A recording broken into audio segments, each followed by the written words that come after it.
वसुदेवम सुतम देवम कंस चाणूरमर्दनम देवकी परमानंदम कृष्णम वंदे जगत गुरु।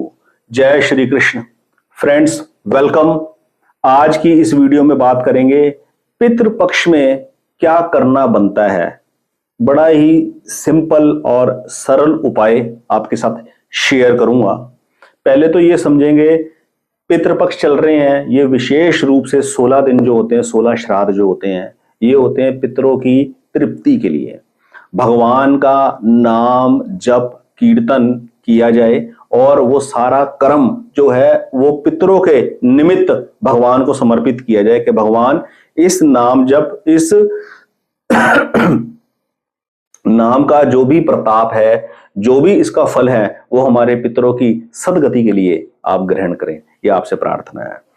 पहले तो हम ये समझे, इस मानसिकता से बाहर निकले कि पितृ दोष नाम की कोई चीज होती है। पितृदोष नाम की कोई चीज नहीं होती। पितृदोष वास्तव में क्या चीज है, इसको ध्यान से समझे। पितृदोष है जीते जी जिस ऋण अनुबंध को हमें पूरा करना था, जिस ऋण अनुबंध की हमने जिम्मेवारी पूरी करनी थी, वो यदि हमने नहीं करी तो वो ऋण अनुबंध पेंडिंग रह गया। ये पितृदोष है। पितृदोष हमारी अपनी रिस्पॉन्सिबिलिटी को निभाने की जो कमी रही है वो है। पितरों की इसमें कोई गलती नहीं है, इसमें गलती हमारी है। जिस घर में हमारा जन्म हुआ, परमात्मा के किसी विधान के तहत वो जन्म हुआ। अमीर के घर में हुआ, गरीब के घर में हुआ, अनुकूल परिस्थिति मिली, प्रतिकूल परिस्थिति मिली, वो ईश्वर का विधान है। उसके बीच में रहते हुए हमें अपने माता पिता की सेवा करनी है और जितना यथासंभव हो सके उनको कन्वीनियंट, खुशनुमा जिंदगी प्रदान करनी है, माहौल बना के रखना है। वो ये हमारा मेन रिस्पॉन्सिबिलिटी है लाइफ की। हमने अपने जीते जी इस प्रकार नहीं किया। जैसे घरों में मनमुटाव हो जाते हैं, ब्याह शादी के बाद बंटवारे हो जाते हैं, प्रॉपर्टियों के हिस्से बंट जाते हैं, माँ बाप उसमें बड़े दुखी होते हैं। माँ बाप बच्चों के सेपरेशन के अंदर बहुत दुख उठाते हैं, बहुत बहुत परेशानियां झेलते हैं। वो जो होता है, अगर उस स्थिति के अंदर बड़े बुजुर्गों का देहांत हो जाए, वो उन गमों को लेकर, उन दुखों को लेकर संसार से रुखसत हो जाए, तो जीवन के अंदर एक पीड़ा रह जाती है जो कभी मिटती नहीं है। उस पीड़ा को आप कभी किसी के साथ डिस्कस नहीं कर सकते, लेकिन अंदर ही अंदर वो पीड़ा को घुलती रहती है, आपको कचोटती रहती है, आपको तंग करती रहती है। आप खुलकर कुछ काम नहीं कर पाते, आप खुशी को खुलकर जी नहीं पाते, जीवन को खुलकर जी नहीं पाते, ऐसी गलतियों के चलते।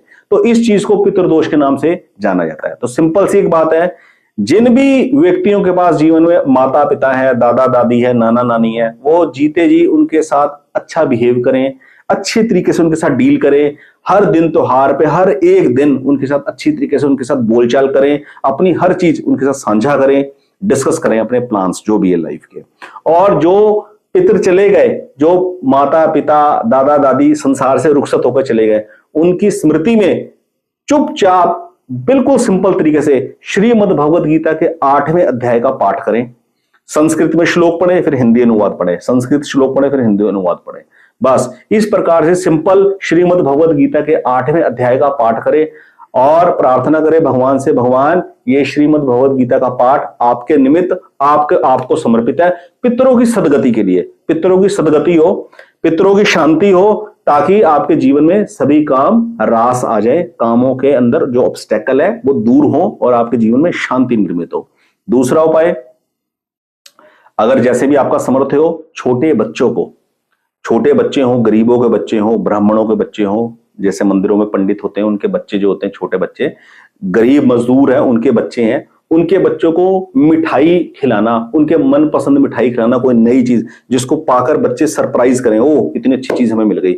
उनके मन की खुशी, उनके मन का उल्लास जो है वो पितरों को बहुत शांति देता है। ये महापुरुष संत स्वामी राम सुखदास जी महाराज के बताए हुए उपाय हैं जो मैंने आपके साथ साझा किए, शेयर करें, जरूर इसका लाभ उठाएं। पितृपक्ष चल रहे हैं, श्राद्ध पक्ष चल रहे हैं, श्रीमद् भगवद गीता का पाठ जरूर करें, 8वें अध्याय का पाठ करें। तो दोस्तों मात्र 15 मिनट लगते हैं और साथ में ये मिठाई वाला उपाय भी जरूर करें, गरीब बच्चों को मिठाई बांटें।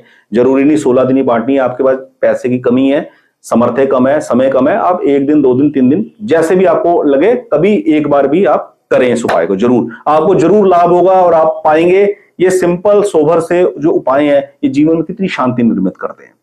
ऐसी जेन्युइन इंफॉर्मेशन के लिए चैनल को प्लीज सब्सक्राइब कर लीजिए और दूसरों के साथ भी शेयर कीजिए।